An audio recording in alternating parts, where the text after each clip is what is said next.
Hi everyone, welcome to Gartner Live.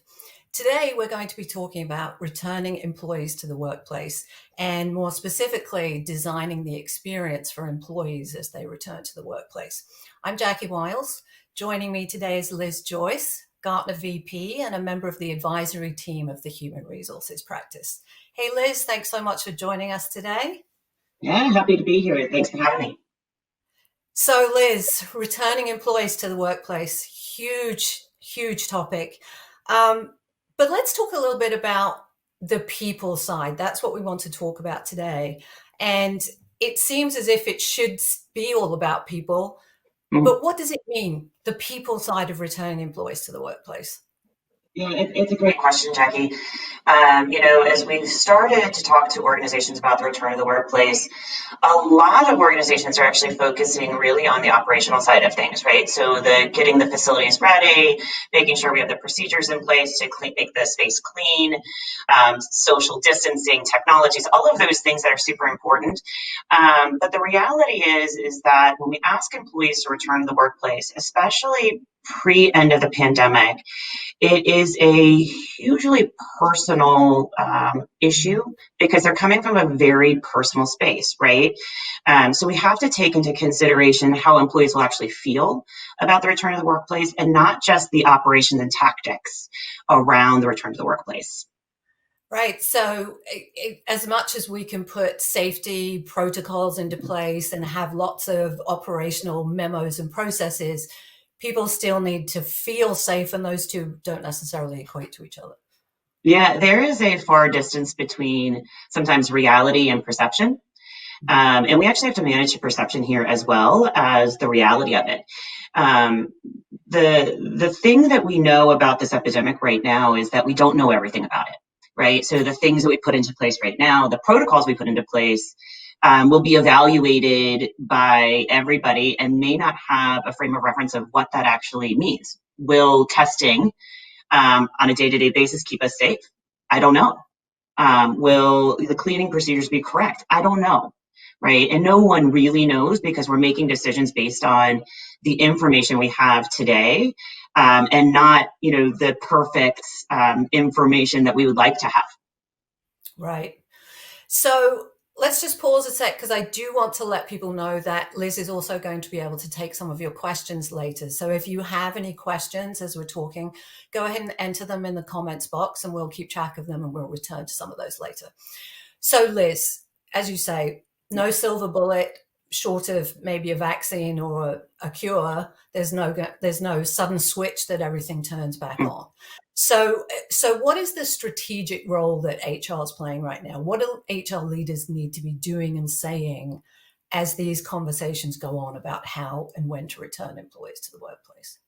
Yeah, it's just to take a quick step back. This is a huge decision and a complex decision for organizations to make, and it's a cross-functional one.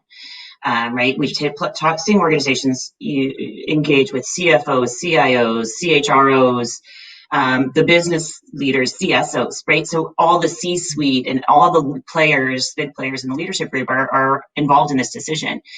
And when we start getting into return to the workplace and really thinking about turning on the things that we have turned off because they're required to be in the workplace, we have to strike a balance between business need and employee sentiment. And the role that HR plays in that is largely the voice of the employee, bringing employee sentiment to the decision making, hypothesizing around how people may react, and making plans against that, or in reaction to that, I should say. We also anticipate that HR will be actually the voice of the strategy to the employees or be a large player in that as well. So think of that kind of two-way dialogue with the HR leader in the middle of it, really influencing the decisions that are being made from the human side of things. Right. And clearly there are risks to getting this wrong. So, what are some of those considerations when you think about what's at stake here? Yeah. Well, we've already seen it start playing out. The decisions that we make today around putting our workforce at risk, because that's actually what we're doing when we bring people into the workplace, will play out in the media. It may not hit nightly news, depending on the organization, but it sure will play out in places like Glassdoor or LinkedIn ratings or things like that, where employees will talk about the way that they think their organization has made decisions on them and how well they put their employees first in the decisions that they made. On the back end of things, what we anticipate is that the decisions today will impact the labor market competitiveness for an organization in the future. It may even impact the consumer strength in the market. So these are huge and somewhat paralyzing decisions when you actually think about everything that's at stake. So when you're having your discussions with HR leaders now and you're talking to them about how do you actually take steps to make a plan to get people back to the workplace, what sort of processes are they going through to make decisions that they can actually act on? Yeah, it's interesting. If you turn on any news source, look at any website, there is a tsunami of information and guidelines and requirements and this and the other that are coming at heads of HR to influence the way that they think about things. As I've talked to leaders in HR about this, one of the things that they're saying to me is there's more questions than answers. And there's so much information, I actually really am struggling to cut through the information to make a plan, right? So it's almost like paralysis in the decision making. When we actually get down to framing the decisions and framing the plan itself, it really comes down to three major pieces. When should we return, right? So what is our criteria that is going to give us the go, no go? Who should return? How do we segment the workforce so that we're bringing the people in smaller segments that require the workplace? And then what sequence do we add on people or remove people? And then what does the return actually look like, right? So what is the day-to-day, step-by-step journey that employees will take as they return into the workplace? So that seems like a very methodical approach. But are you finding that there are some things that are commonly missed during that process? Are there things that HR leaders are sort of either not focusing on enough or not focusing on at all? Yeah, there's actually two things that are interconnected that I often get I forgot about that moment with heads of HR. The first thing is when you make the decision to return to the workplace, you have to have an exit strategy. We were given time on the kind of exit plan because we didn't know what we didn't know. What we know now is if we don't move quickly to respond to challenges in the workplace or even spikes in the environment around us, we'll lose. HR leaders will have minutes, not hours or days to make these decisions. So they have to be prepared for that. So that's like the plan, the tactical plan. This X happens, Y is the action that we take. The second piece of what people forget is that we have to monitor the workplace and really have an active day-to-day, what do we look for to help make some of those decisions? And that gets into how do employees feel about it, so employee sentiment, how employees are behaving, right? There is a far distance between our protocols and what people do.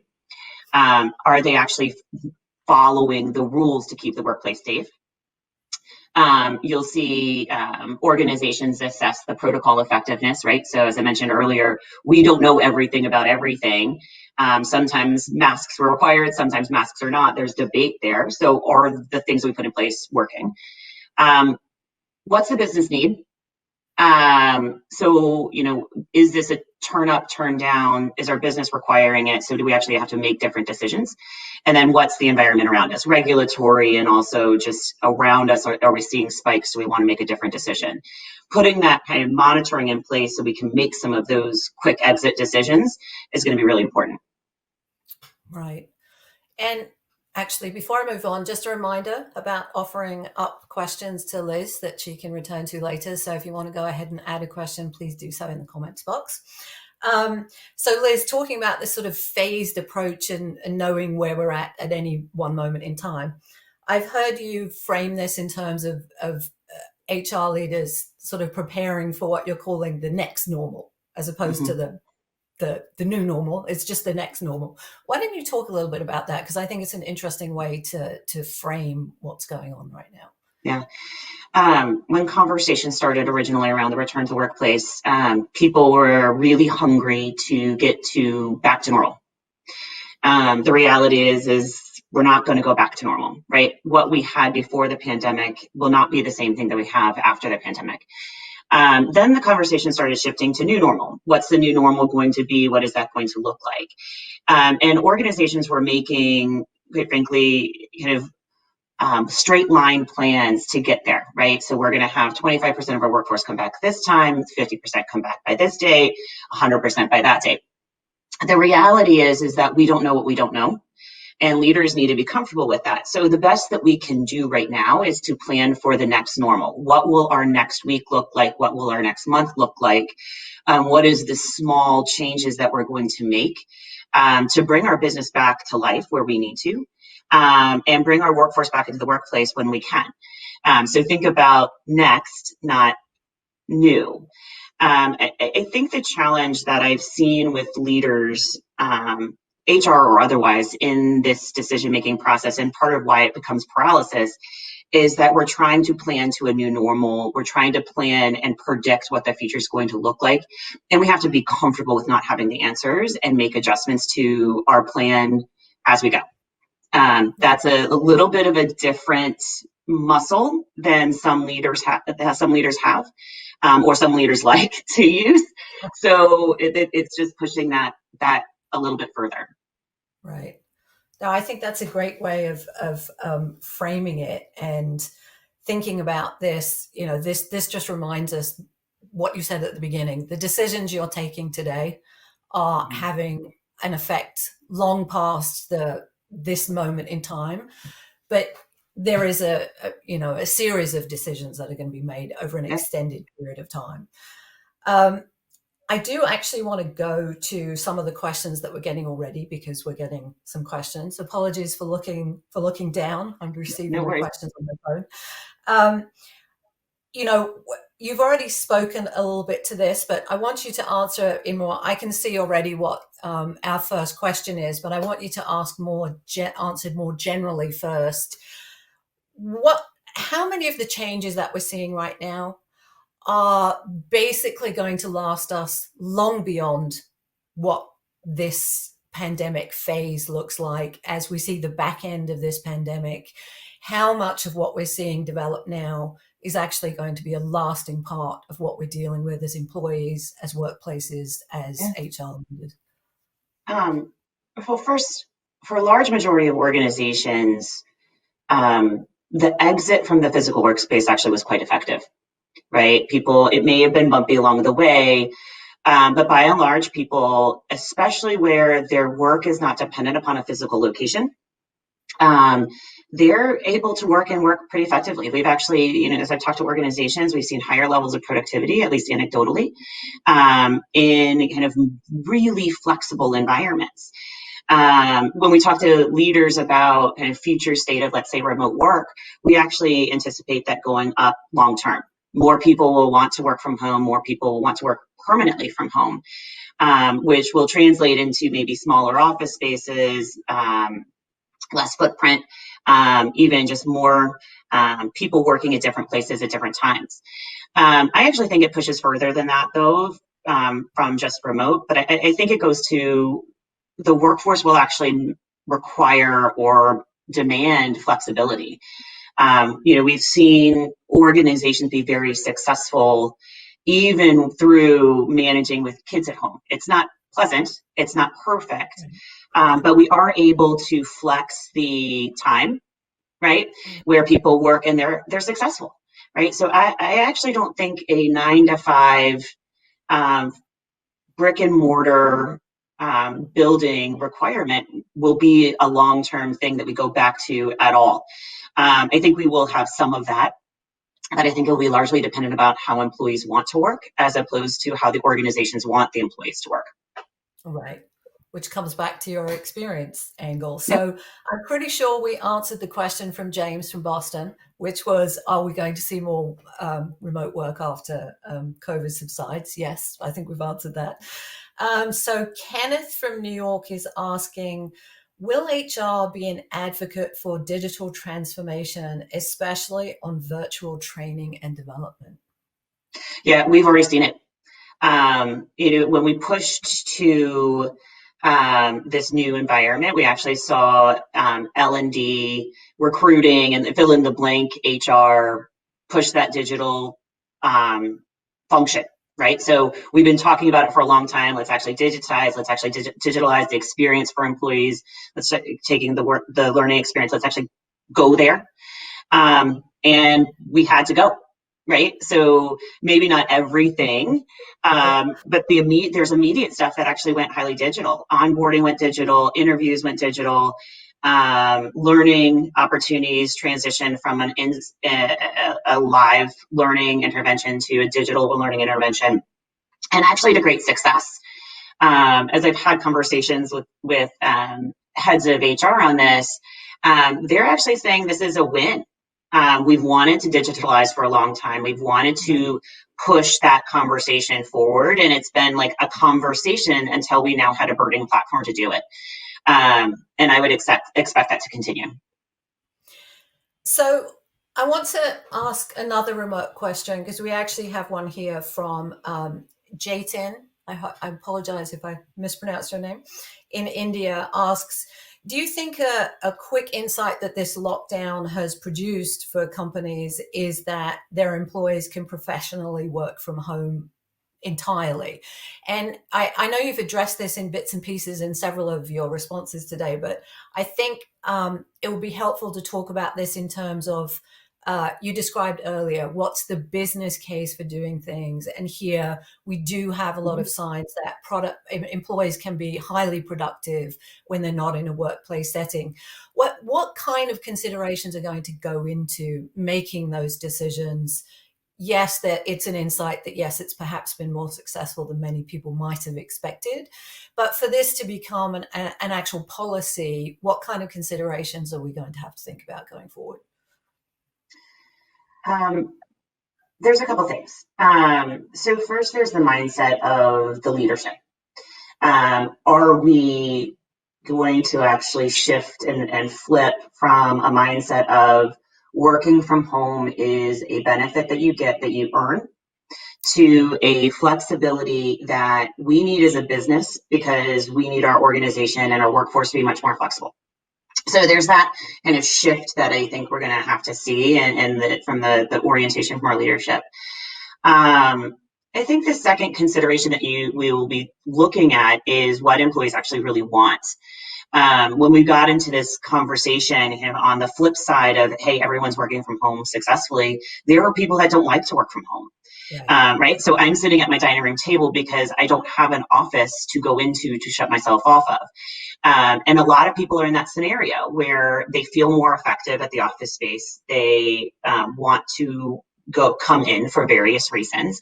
And that's a consideration that we're going to have to balance in the decision making from an organization perspective around the extent to which we offer remote work to our employees.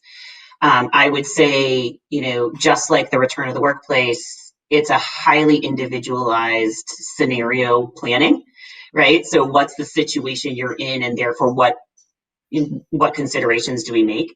But I think that we'll see that be very individualized as we go forward, as well.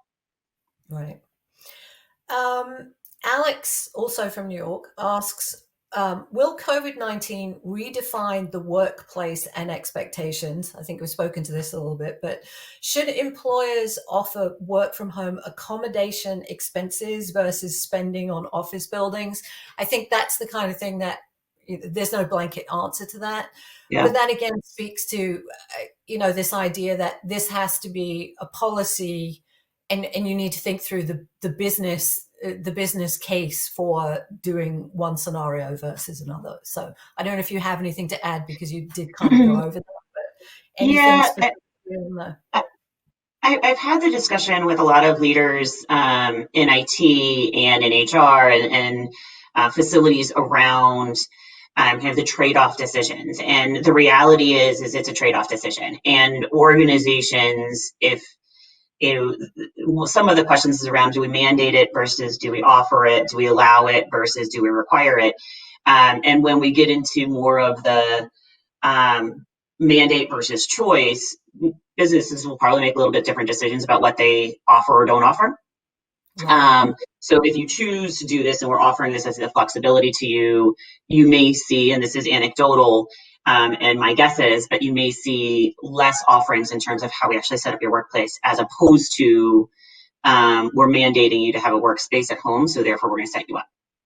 Right. I don't have specific information on it, but other than that, but that's what we're talking to organizations about and thinking about. What are the trade-offs? How do we make decisions on it? And again, as you were saying earlier, it's one of those issues that think through the answers before you mandate the policy. So, yeah. The answers will obviously depend on your situation. This question, I think, is a very interesting one. Bekia from Turkey asks, do you think in these crisis times, the performance of people who are working remotely is actually their real remote work performance? I think that's a really interesting question, because crisis does obviously beget a certain behavior. So yeah, how do you have any thoughts on that? It's a great question.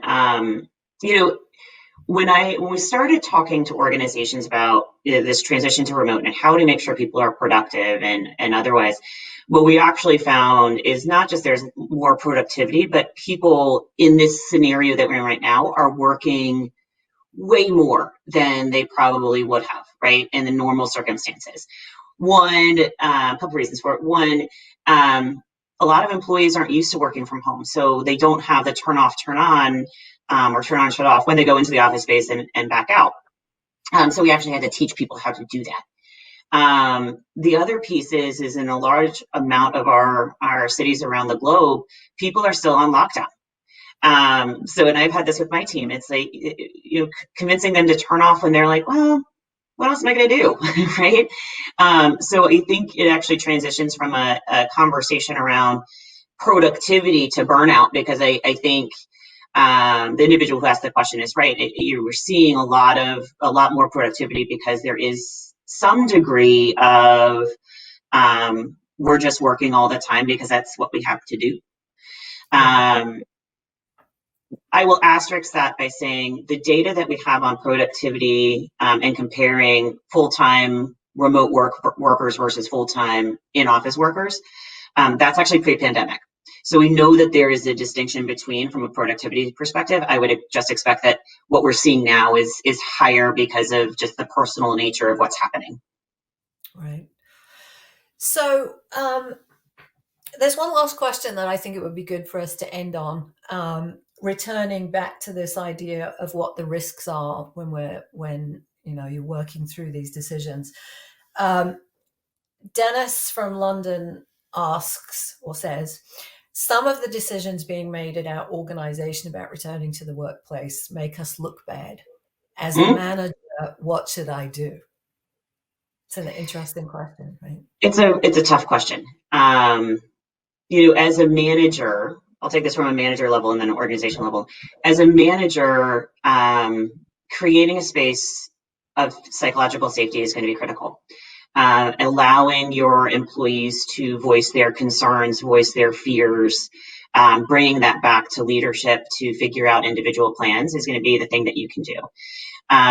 You're not going to be able to make individual decisions necessarily that are counter to your organization's strategy, but you can certainly flag that as the reactions and what do I do, right? So some of the normal ones that we see are we're bringing people back in, but we're not making accommodations for people who have young kids at home. That doesn't look good for organizations, right? It's a decision that organizations have to make, but they have to go into it eyes wide open about what are the reactions going to be.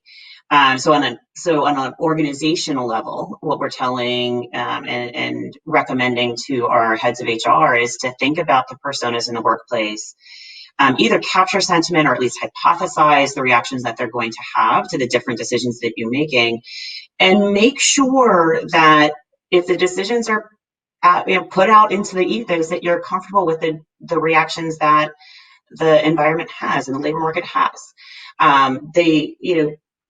Again, this is really personal. It's really human. There's going to be real reactions. So fear is a big reaction too that we have to plan for. People are going to be scared about coming back out of the stay-at-home orders when maybe they don't feel like they have to yet. I'm working from home fine. Why are you making me? So thinking about all of those reactions, making decisions, justifications, or otherwise to those reactions is going to be hypercritical for organizations to do, to arm managers with the ways to respond to employees. But again, the best thing a manager can do is to create a safe environment for employees to flag their concerns. Right. Well, Liz, I think that's about it for today. So thanks so much for joining us. It's been great to have you. Just a couple of notes as we exit. If you'd like to get some more insights from Liz and the HR team, you can visit us at gartner.com/en/human resources. That's human resources is hyphenated. So gartner.com/en/Gartner-resources. And for more complimentary insights and research on a variety of topics across the enterprise, visit us at gartner.com/smartwithgartner. Thanks so much for joining us today. Thank you.